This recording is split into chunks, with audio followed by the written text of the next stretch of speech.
Aloha, ladies and gentlemen. Welcome to our Undoing Radio. I'm Jeremy Vaeni, and I am slapping together this season, which is a bit of a potpourri, as I think about it now. I guess if it has any theme, it's potpourri for 1,000, Alex. Oh, wait, he's no longer with us. Does Jeopardy go on without Alex Trebek? What happens? I haven't been following. I guess real Jeopardy started happening in the world, right? I don't know. Neither here nor there. Point is, potpourri. And I'd been wanting to follow up on my season closer from season 5, the last season, on Kundalini. I have a little bit more to say about it, a few more thoughts. Chiefly that could be time for me to stop talking about Kundalini. Or at least, stop calling what I am experiencing, that universal energy, stop calling it Kundalini. Maybe call it the Unnameable Energy. I don't know. Maybe not call it at all. Maybe it's time to stop talking about it, and I shouldn't do this episode. But I'm thinking it's time to start referring to Kundalini as an unnameable energy, because the word Kundalini, it really does carry too much baggage now, right? Not just the cultural baggage from the place of its origin, which I don't understand because I'm not from there, but also the new American baggage. The culture I grew up in. The YouTube baggage of wanting to be seen on TV when you can't be a TV star. Star energy, in other words. Maybe I should call it that. TV star energy. No, I'm kidding. I mean, we just think that we know too much about it. There are too many assumptions. So many assumptions from people on the YouTubes who say what they're going through is Kundalini. And from what I'm hearing, I'm not hearing it. I mean, I think I mentioned this in a previous episode on Kundalini, but, a lot of what people talk about are 7 signs, 8 signs, 5 signs, 10 signs that you've had a Kundalini awakening, that what you're experiencing is a Kundalini awakening. And these are things that could be brought on or could go hand in hand with Kundalini or could not. I mean, there are people who have claims to psychic abilities who don't have claims to a Kundalini awakening, and yet Kundalini can awaken, it awakens whatever is dormant. So if you have these psychic capacities that are dormant in you, you can open those up, but just having those open up isn't a sign of Kundalini, you see? And a lot of these signs that they give are in sort of a horror movie context. It's always like a Kundalini emergency, my Kundalini horror story, or whatever. And the fact is, there's no such thing as a Kundalini emergency. I think that when you hear that that Kundalini awakenings cause certain symptoms, then you experience one or more of these and assume you're having a Kundalini awakening, then you might want to go on YouTube yourself, right? And talk about what may happen to you when Kundalini awakens based on your non-Kundalini experiences and what you've heard but not experienced firsthand. It's like you want to it's tempting to blur these two things together. I've had an experience that someone told me is Kundalini related, which may or may not be, but I edit that part out. It is Kundalini awakening. And I've heard about all these other sorts of things that sort of verify what I'm going through, so it must be. So now I'm going to go on and I'm going to talk about them publicly as though I know what I'm talking about. And that's how a modern day master is born, right? Now you're a spiritual master on YouTube. But even the good stuff is often wrong. Like, for instance, living in a bliss state doesn't come from Kundalini. That comes from emptiness. It can come as a state of mind that exists when you give up, when you honestly don't know anything, cannot find an answer. And it can come when you shed the brain self by peeling away the layers of your own psychology, which brings you back to your natural, healthy state of mind in heart. But it's only in the absence of the separate self that interconnection is the conscious case, is your conscious sense of being. When it isn't ruined by a system, it is pure joy, the joy of living. which again is not brought on by Kundalini. Kundalini coming alive when I go silence, not silent, but silence, for a timeless moment, is something coming from nothing. More precisely, it is consciousness coming alive through something, namely this body, from nothingness. This is proper flow. This isn't an emergency. Blah, blah words, am I right? I mean, I guess it's just enough to know that Kundalini has a lot of baggage and a lot of misconceptions, and so maybe when I talk about Kundalini, I'm not actually talking about what's in your head when you hear that word. For instance, it is said and assumed true that Kundalini sits coiled at the base of the spine, waiting to be activated or spontaneously activating itself, right? And then it causes havoc for some people, and then spiritual upgrades for other people. But, and I think that's actually, again, I don't want to speak out of turn about cultures I don't know, but I think that's probably was the original understanding of Kundalini. It sits, coiled at the spine. But I put it to you, how can an energy that pervades the physical be sitting in the body? Isn't that just an illusion of mechanics for a mechanical mind? Isn't that the necessary illusion of dualism, of separate operational systems, separate objects even, when we're viewing them through that lens, but which are really just oneness, which are really one flow, being misperceived or being perceived, through the physical. The fact is, when you're active, Kundalini is not active. So if Kundalini is alive in you, stop reacting to it. Here endeth the emergency, right? I mean, maybe that is the cause of so many a would-be social media guru's woes. They're treating that which transcends and includes them as an other invading them or happening to them. An unwanted visitor or a malfunctioning system within the body. But what happens when you stop reacting? Have you tried that? I guess, if there is an emergency, the emergency is that you're still there in the way of the flow. But the flow is happening. The flow isn't you, the persona of the brain body, and so you, as persona of brain body, want to remain in control, and so you treat it like another, like an outsider, like an invasion. As I said, if you get rid of the word Kundalini and you're just having other things, they're physiological, maybe psychic events in the body, which may have prosaic explanations, may not. Emotional issues that you are assuming is Kundalini related, that may not. Either way, one of the reactions that we have to Kundalini, to these other things, is naming it.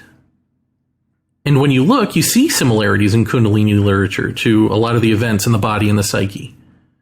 Because as I said before, Kundalini activates and utilizes that which needs to be exercised within you or within the body. But the point is, those events could happen another way. There are people doing yoga and martial arts and meditating and so forth who aren't Kundalini live. And there are basic physiological reasons for phantom pains, feel-good moments with no cause, auditory and visual hallucinations, on and on, that again have nothing to do with this, perhaps we should call it unnameable energy. So if you want all of that to be Kundalini, just so that you can name your problem and have that name sound more exotic than what your physician might diagnose you with, then it's definitely time to call this, the unnameable energy. And that actually, what I just said right then and there, is the heart of the matter for many of you. You want to have an exotic spiritual energy manifesting in you, for good or ill, because it makes you special. You get to identify as someone special. That is the reaction you are having to whatever is going on with you, be it Kundalini or not. I mean, just be honest with yourself. Even those of you who say, I'm not special. Well, if you're not special, why is this the first way that you put the pieces of your inner puzzle together? Are you willing to let that reaction go? Are you willing to disidentify as the special one? Are you able to stop feeling special? Probably not, because the reason you adopted that posture in the first place was to pave over whatever hurt is really you beneath it. Who is that person you're pretending not to be? And is this pretending causing you physical pain because you refuse to deal with the psychological pain? Are you willing to look at this? Or have you turned this off already? I mean, if you find this offensive, perhaps it clashes with your self-identity. But it shouldn't. There's not a judgment here, right? There's just calling it what it is. You know, in a sense, maybe this season isn't such a potpourri after all, because it really, you can see it in the light of violence, in the context of the violence that we do to ourselves and therefore the world. Pretty much everything that we do that is ours, that is of our own so-called free will, that is not from within the flow of truth, is an act of violence, is a form of violence. I mean, that which is unhealthy within us comes out as unhealthy in the world. And this is the world we create. When we say we create our own reality, we don't want to mean that, but that's the case. And so it goes with this Kundalini business, this wanting to be special business, but also just wanting to find a little bit of peace, a little bit of solace, a little bit of enjoyment in our lives as the world crumbles around us. We still want a vacation, right? I did a little ramble share video for members on guided meditation, because someone close to me is doing guided meditations, and I watched one of these guided meditations, and it dawns on me that the problem extends not just to those who want to be special, but to those who want meditation, not just Kundalini to be something you fight against, a horror movie or some love and light fifth density thing, whatever that is. But also, like, we pervert everything and we live in that perversion and we call that home. And so it is with meditation. Somebody talking you through, looking at, visualizing parts of your body coming alive and then feeling it coming alive, or visualizing some happy place that you go to in your mind and then going there, creating an imaginary sandbox and playing in it. I mean, this is just Dungeons and Dragons, right? Like that is literally what Dungeons and Dragons is you visualize what the dungeon master is telling you and you go on this imaginary shared adventure together. That's not meditation. Meditation is silence. That's noise. But we are noise, right? We're noise, but we don't want to see ourselves that way. We want to see ourselves as noisy people at our worst, so that we can have fits of being silent, vacations from the noise that we create, the noise that's in us. And the reason we do that is because to self-identify as noise means that there is no going silent. No amount of going silent cures that. Silence is the so-called cure for that. But there is no vacation to silence. There is only being silence. You are either noise or you are silence.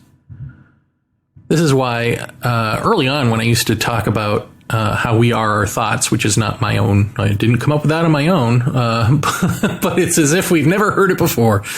But the fact that you are thought, you are a thought construct who believes, called the thinker, who believes you are in charge of these thoughts, that you are thinking as a thinker, that isn't true, that is also a thought, that you are thought. You are not separate from your thoughts, and therefore no amount of silencing your thoughts to bring you to this happy place through a guided meditation, say, or through your own meditation, is fully transformative.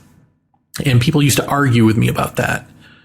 No, you aren't your thought, because there are all these schools of thought, right, that say you're not, that say if you just let the thoughts float by in your mind's eye as you're trying to be silent, eventually it'll get easier.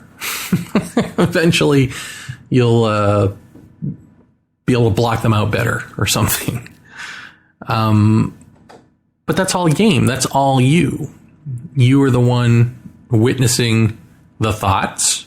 You are the one blocking them out, and you are those thoughts. You are brain activity.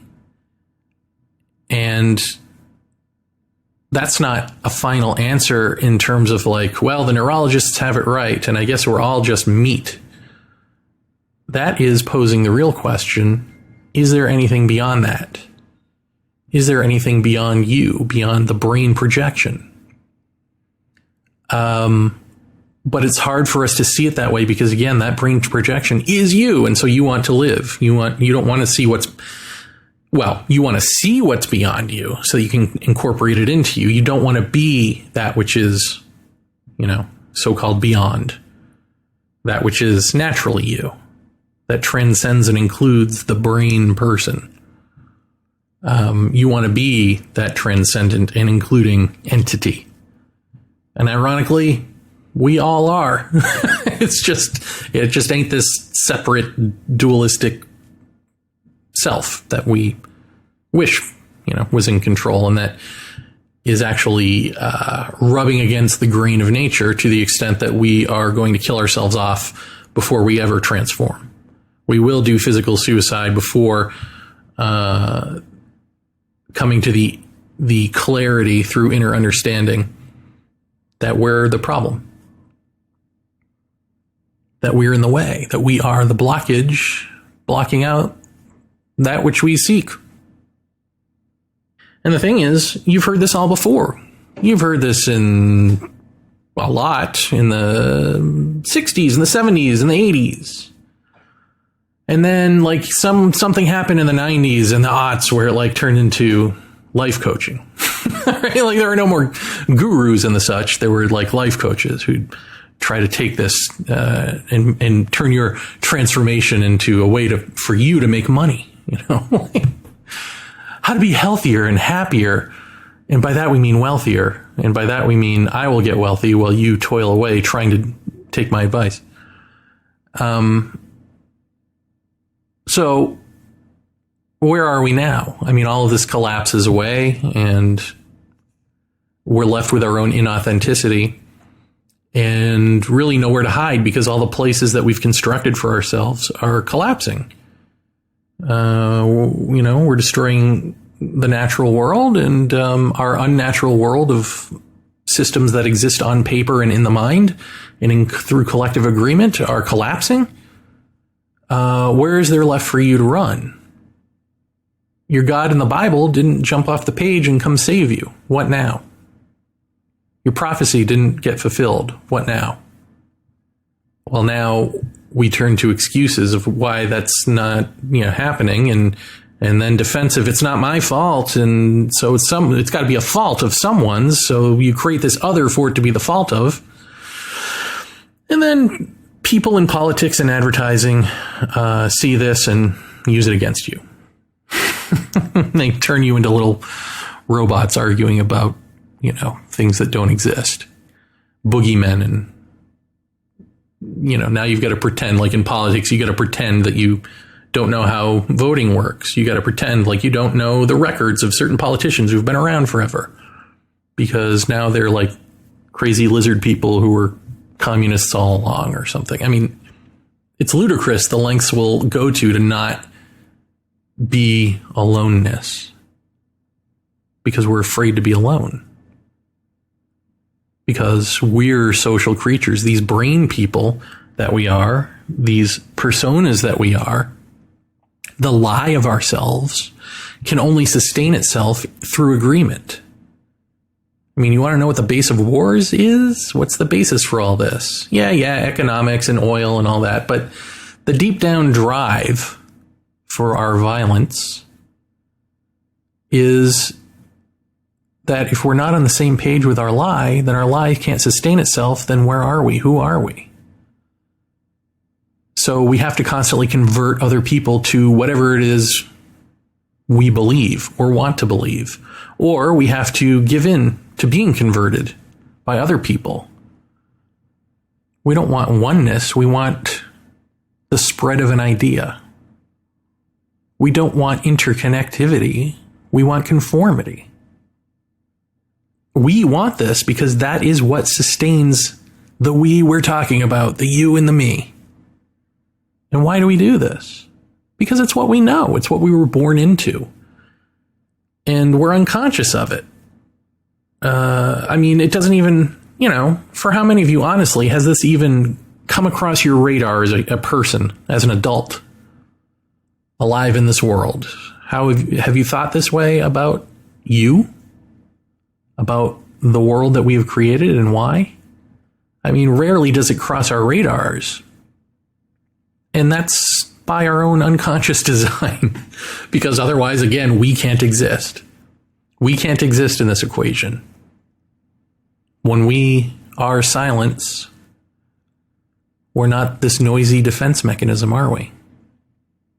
And when we say this silence, if we go any further and describe what that silence is and what happens next and all that, even if it's true, that just becomes more noise. It becomes the aha moment of a discovery, or something that we can argue against, or something we can believe in. It becomes the next step in an unfolding future, right? Unless you deny it, and then it becomes nothing. It becomes another dead end and you ignore it. But if you believe it, it becomes the next future thing, the next goal for you, and for you to move anyone who's listening to you toward. This is what the online guru is about, right? This is what the Kundalini gurus are about, ultimately, is finding collective agreement, creating collective agreement, and being in control of that collective agreement by having been the one to say it out loud in some video. And you could argue that that's exactly what I'm doing. And you might be right. How will you know? So even this can't be your resting stop. Can't be, oh yeah. No, I could be just as fraudulent and not know it. So don't rely on that. But if what's being spoken here strikes a chord in you as truth, then perhaps contemplate that on your own, through your own understanding. But again, not your own, not you. You're just going to screw it up. See the totality of what's being said here. Not hone in on the part that says you go do this. You take this and run with the ball. No, just, is it possible to be silence because you understand the ineffectiveness of you in the situation of chasing after silence, of chasing after truth, of chasing after meaning, or of saying, I already have that meaning. I already know what the truth is. Billions and billions of people on this planet. So many of us believe we know the truth, or a truth, or truth is relative. It's my truth and your truth. We think we know all this stuff, and yet we're destroying ourselves. Do you get the joke? Something like, what was the statistic I read? 83% of animal species, we've destroyed them on this planet. Plants and animals. Not just animals, plants and animals.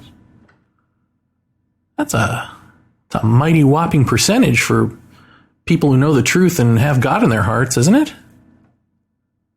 So for how much longer are we even going to be allowed to say to ourselves and anyone who will listen, that's just human nature? And of course, anyone living in nature, we beat them down and kill them off too. So we're not going to ask them. We'll ask them insofar as we can steal from them whatever they've explained to us of their spirituality. That will suck them dry of, and then we'll destroy them too. Now, is this a judgment, or is this the fact? Is this actually what we've done? I mean, you have to actually look at yourself. You can't just run from it because it hurts. When you run from the truth because it hurts, you end up hurting other people. You end up hurting yourself first, and then you are that hurt. You're not just carrying it around. You are that, and you're exuding it, and you're giving it to other people. You're spreading it. And that's what we are. Now, why we're this way isn't anyone's fault. This is the setup. This is what happens when you're born into a world of separation, and furthermore, born into a world that has disconnected itself from nature, and decided that what is in our own human heads is enough, is truth, is better than the physical. Because once you've decided that your mental space is better than the physical, well, you've just named two things. And you said that this is the physical world. In the physical world, that doesn't sound too alive, does it? It's not the same as saying like Mother Earth or Mother Nature or recognizing gods and deities and things like that. It sounds more like there's just this physical stuff lying around, and you're higher than it because you've got this amazing self-awareness that can, if you're lucky, understand mathematics and reason and read books and stuff. And from that, you create this mythical, whichever one you want to choose, world of words from Bibles, from science, from whatever. Whatever it is, it doesn't matter. It's higher because it's not the physical world. So the mistake is, yes, we're going to be born into separation, into dualism, but there used to be a time when cultures would understand at least the interconnectivity of all, not just as a theory, not just as something to choose, but that is what you're born into. Yeah, you're separate, but you're also born into the interconnecting nature, the love and reverence for all of the perspectives, all of the different perspectives around you. At least that. And then I'm sure some probably still do try to understand the oneness underlying all of that, and try to birth us into that understanding, into cherishing that. But we pretty much put on shoes, paved over the bumps that are the earth, make everything smooth, gave ourselves beds to sleep in because we want comfort, we want vacation, we want to sleep. We just want to be autonomous, really. And that autonomy is its own sleep. And there used to be a day when we'd say, that's fine. Whenever you're ready, you wake up on your own, this life or the next. But that's become an excuse to not ever see you as problem. To never, quote unquote, wake up. And to destroy the future. I mean, what is next when there is no next left to incarnate into? There was an article about how the Israelis accidentally released tardigrades on the moon through some mishap. So maybe we'll, who knows, maybe we'll reincarnate as tardigrades on the moon. Take this crap fest to the moon. And then those tardigrades, they'll develop sentience. They'll develop great consciousness. And then they'll argue over whether the moon is flat. Funny, because it's true.